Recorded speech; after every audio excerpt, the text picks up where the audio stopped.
Exercise and chronic pain. The thing about chronic pain is that it chips away at your life. You find that so many things that you know you should be doing or you used to love to do, you stop doing because the pain just gets in the way. And one of those big things is exercise. And it's a good example of the fact that if you stop exercising, you are much more likely to keep the pain going. So it's terribly important that you get yourself fit and that you exercise when you have chronic pain. There are a number of reasons for that. The first is that as you become less fit and you get weaker, so it's harder, your core muscles weaken, it's harder to get out of a chair, move, and do all the basic things that you would normally be able to do. And the pain is there, always in the way. The second is that as you exercise, especially when you reach a certain level, you start to make endorphins. And endorphins are magic. They are the natural morphine-like substances that our body makes, which relieve pain and make you feel happy. So exercise is utterly vital when you have chronic pain. There's one other little factor in the story, and that is that this is something called boom and bust. So what happens this is perhaps a male thing a bit more, but not really.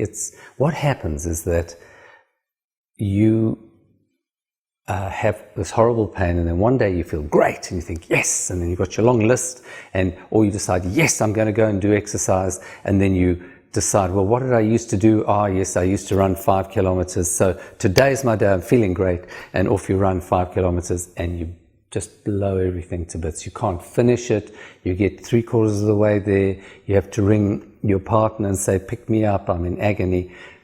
Terrible. And then you say, right, exercise is no good for me. So there is a right way to get about it, and this is called, big, long, nice, I'm going to sound very technical now, it's called an incremental aerobic exercise program. Incremental means you start off with the tiniest little bit of exercise, and then you gradually increase that exercise in a stepwise fashion. Aerobic means that you exercise at a rate where you can continue to supply oxygen to all the muscles in your body. Exercise at a level at which you can still whistle or talk.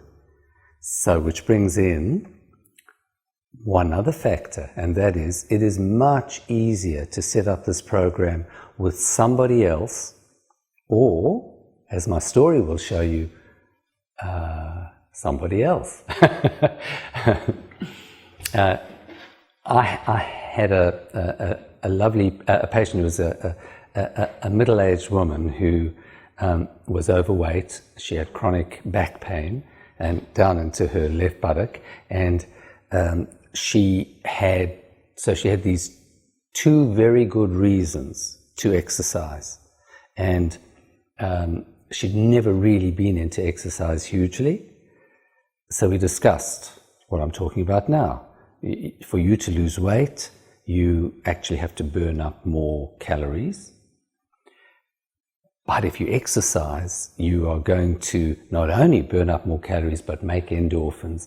And endorphins don't only block pain, they give you the high, the feeling like you're walking on air. And everybody who exercises will remember a time where you start off all achy, you start your run or your swim or your cycle or something like that, and about 20 minutes into it, suddenly, you feel completely different. You feel floaty and well and pain-free and wonderful, and that endorphin rush lasts for another 6 or 7 hours.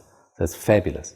So for this lady, we had a plan, and what I suggested, and she did this, is I said, look, why don't you buy a puppy?